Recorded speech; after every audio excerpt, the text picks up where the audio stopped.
मैं आपको यह बताना चाहता हूं कि हिंदुस्तान के युवाओं के लिए, आदिवासी युवाओं के लिए, पिछड़े वर्ग, दलित, गरीब, जनरल कास्ट के युवाओं के लिए कांग्रेस पार्टी क्या करने जा रही है।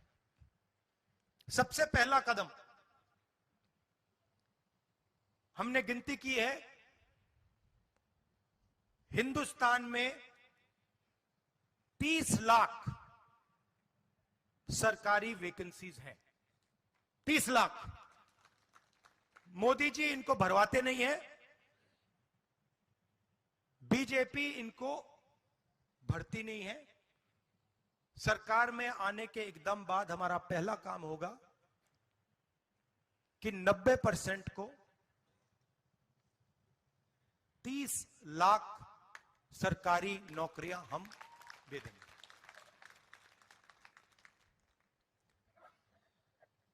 दूसरा ऐतिहासिक काम, हम मनरेगा प्रोग्राम लाए थे, रोजगार का अधिकार। लाखों लोगों को फायदा हुआ, अधिकार दिया हमने। वैसे ही हम हिंदुस्तान के युवाओं को, सब युवाओं को अप्रेंटिसशिप का अधिकार देने जा रहे हैं। और यह अधिकार हर ग्रेजुएट, हर डिप्लोमा होल्डर को मिलेगा। अधिकार क्या है कि कॉलेज, यूनिवर्सिटी, डिप्लोमा के एकदम बाद 1 साल के लिए हर ग्रेजुएट को प्राइवेट कंपनी में, सरकारी ऑफिस में 1 साल की अप्रेंटिसशिप दी जाएगी और 1 लाख रुपए उसे 1 साल में दिया जाएगा। और ये हर ग्रेजुएट के लिए किया जा रहा है। ये जो लाखों लोग कह रहे हैं कि हम बेरोजगार हैं, कॉलेज के एकदम बाद अगले दिन इनको अप्रेंटिसशिप मिल जाएगी और ये अधिकार होगा।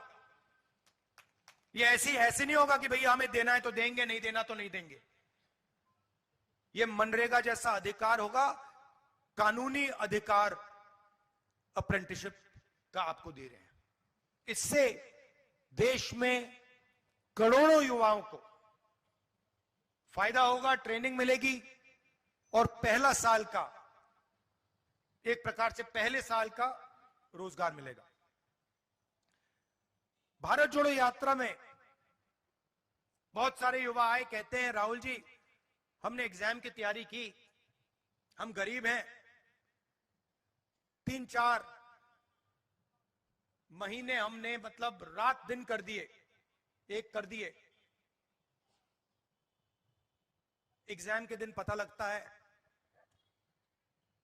5% वालों के टेलीफोन पे पेपर लीक। हम ईमानदारी से काम करते हैं और जिनके पास धन है पेपर चुरा लेते हैं और फिर उसके बाद हमें कहा जाता है कि देखिए पेपर लीक हो गया तो आपको अब नौकरी नहीं मिलेगी। पुलिस की भर्ती में होता है, पटवारी, सब भर्तियों में होता है। तो हम एक नया कानून लाएंगे,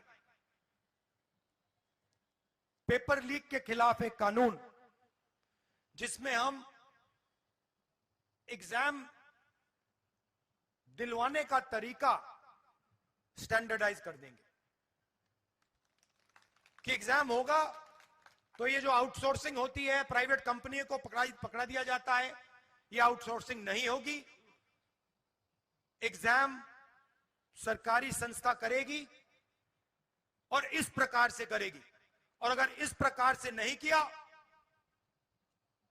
और अगर पेपर लीक हो गया तो फिर कानूनी कार्रवाई ऐसी होगी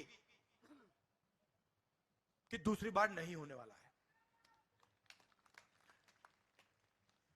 चौथी चीज, युवाओं के लिए बहुत सारे युवा उबर, ओला, डिलीवरी का काम करते हैं। इसको अंग्रेजी में गिग वर्कर्स कहते हैं। और राजस्थान में हमने इनके लिए कानून बनाया था, इनकी रक्षा के लिए, इनकी पेंशन के लिए, इनकी सोशल सिक्योरिटी के लिए। जो कानून हमने राजस्थान में बनाया था, वही कानून हम पूरे हिंदुस्तान में लागू करने जा रहे हैं कि जो ड्राइवर का काम करता है, सिक्योरिटी गार्ड का काम करता है, उबर का काम, ओला का काम, ये पिज्जा डिलीवरी जो होती है, ये जो सब युवा हैं, इनकी रक्षा हो, इनका एक प्रकार से पेंशन हो, सोशल सिक्योरिटी हो, और इनको एक दिन में सड़क पे ना करा जा सके। तो इसके लिए हम एक हिंदुस्तान में एक कानून बना रहे हैं।